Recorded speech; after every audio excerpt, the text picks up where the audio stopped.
Okay, so this is bad. I did the second half of the video and I wasn't even able to finish that in 10 minutes. I wish this whole unit was the whole year because there's so much to talk about. So I'm going to try to be brief here. That's impossible, but I'll try. All right, we have the Virginia Plan at the Constitutional Convention. Okay? In many respects, the Virginia Plan represented a whole new constitution rather than a mere revision of the Articles of Confederation because of things that it added that were not even there. We see here the three branches, right? It added this whole idea of the Congress. It added provisions for war. So, interestingly enough, they also saw that a big defect of the articles was that it wasn't even paramount to the state constitutions. So basically, the articles weren't being taken seriously. So they needed something new. The Virginia Plan was representation based on population and the legislature, right? And that branch of government. Large states like this because if they had large populations, they would get more representatives. Small states didn't. They thought they would be pushed around by the big states. Charles Pinckney, in particular, was not happy. He was from the smaller populated state of South Carolina. Um, you know, is this going to dissolve the state governments? He wondered. Also, are we even authorized to do this? Are we even authorized to discuss something altogether different? That's not why South Carolina sent me. That's not why your state sent you. They sent you to revise the articles, not get rid of them and start something new, right? Do we want to be that radical? So you have now the small states giving a response, and that would be the New Jersey plan given by William Patterson. Right now, he was 41. I didn't mention Charles Pinckney was only 29. He was one of the younger ones at the convention. And we all know he's from New Jersey because we know about the college, but he was actually born in Ireland. He actually even left the convention in August, but he came back to sign it in September. So New Jersey is obviously not far away. But under this plan, it would be just a one house legislature. So not like we have a Senate and a House that's bicameral. This would be unicameral, just one thing. And in that one House, it would just be one state, one vote. So right now, we would just have 50 members in our Congress, and that would be it. And the vote of New Jersey would be the same as the vote of Rhode Island, and the same as the vote of Texas and California and every other state. So small states liked this because then they got more than their fair share, I guess. But large states who are like, heck no, this is not how you represent people in a republic. So what happens when two sides don't agree? Hopefully you get a compromise. And this is known as the Great Compromise or the Kinetic Compromise. And this is for a bicameral legislature, almost like a camel. You have a House and you have a Senate, right? And the House is based on population. That's why New Jersey, with the big population, has a lot more members of the House than, say, Montana. Even though it's a physically larger state, the population is much less. Yet, every state to this day has two senators, whether it's New Jersey, Montana, Texas, Delaware. That's why there's 100 senators, right? Also, under the Connecticut Compromise, powers would be given to Congress to regulate the economy and defense, but states could not veto decisions made by Congress. So, is that limiting the state power or not? That's for you to just think about.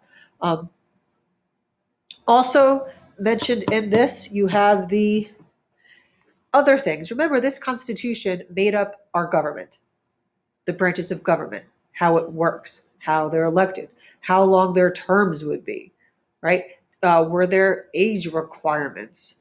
All of that, all the workings of how our federal government works was put out in this Constitution. So it had to set up things for the executive branch and the judicial branch. Well, the debate was, do you want a weak executive or a strong executive? Under the Articles, there was no executive, right? There was no president before the Constitution, right? George Washington was not president until there was a Constitution. Those first few years, there was no executive branch. So some felt that a strong executive was necessary to carry out the laws that the legislature passed out. Some were like, hold on, not so fast. We just broke away from tyranny. We want to be leery of a strong executive. We don't want no executive that ends up looking like a king, ends up looking like some sort of dictator, any of that. What would be the terms? Does it matter where they're from? Does it matter how long they're in office? How are they going to be elected? Right? How do we choose them? Then you have the issue with the judiciary, right? The judges in the federal courts. How would they be chosen? How would they serve? How do they get nominated? So that's what they came up with, right? They'd be nominated by the president, but confirmed by the Senate. So you get some checks and balances here because a president can nominate someone, but the Senate would have to approve it. So you see lots and lots of evidence of checks and balances, balancing powers there in the Constitution. They saw that as very, very important, very, very important in order to prevent tyranny again. And, we think, oh, they were afraid that the executive would be a tyrant. They were equally worried that the Senate could be a tyrant. They actually sort of structured it thinking the legislative branch would be the strongest, right? And now today we think of it as the executive branch, but not the way they looked at it. We also have slavery. Remember, we were going to mention slavery in the Declaration of Independence, but it was taken out so that Southerns would sign it. And sort of the same idea here. They were afraid that Southern states wouldn't ratify the Constitution if it ended slavery. And this was the complication in their dilemma.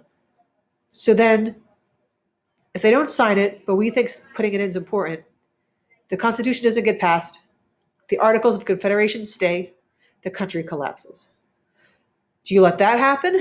Or is it better to not put it in the Constitution and then say we're going to work on it soon?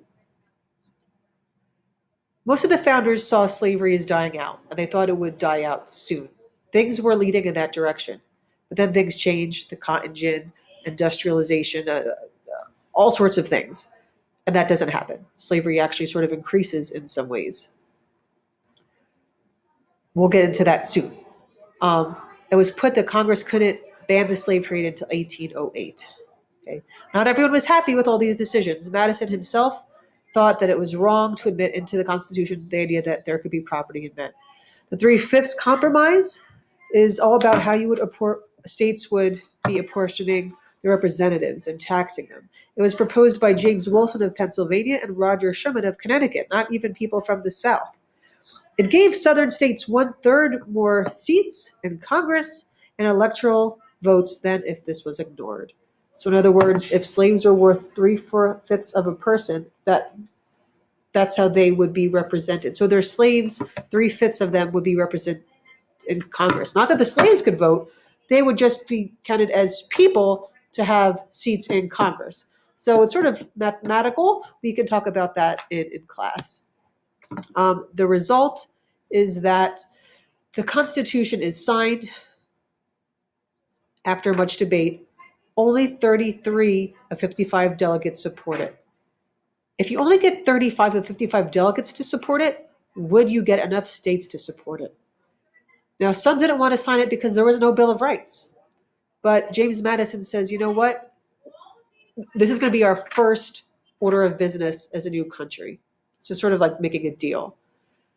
Madison knew this was important. They knew they couldn't come back for another convention. If the present moment be lost, it is hard to say what may be our fate. We might not make it to the next convention. So it was signed on September 17th. They dined at City Tavern. I know we were showing that in class and looking at the menu. It'd still be great if we want to sort of try to reenact that someday. At the end of the convention, you probably know the chair story. But a woman also said to Benjamin Franklin, "Well, doctor, what have we got? A republic or a monarchy?" And Ben Franklin notably responded, "A republic, ma'am, if you can keep it. It's up to the people to make sure that this Constitution works." So next video, we're going to get to the ratification debates and see just how they convince people to support this Constitution.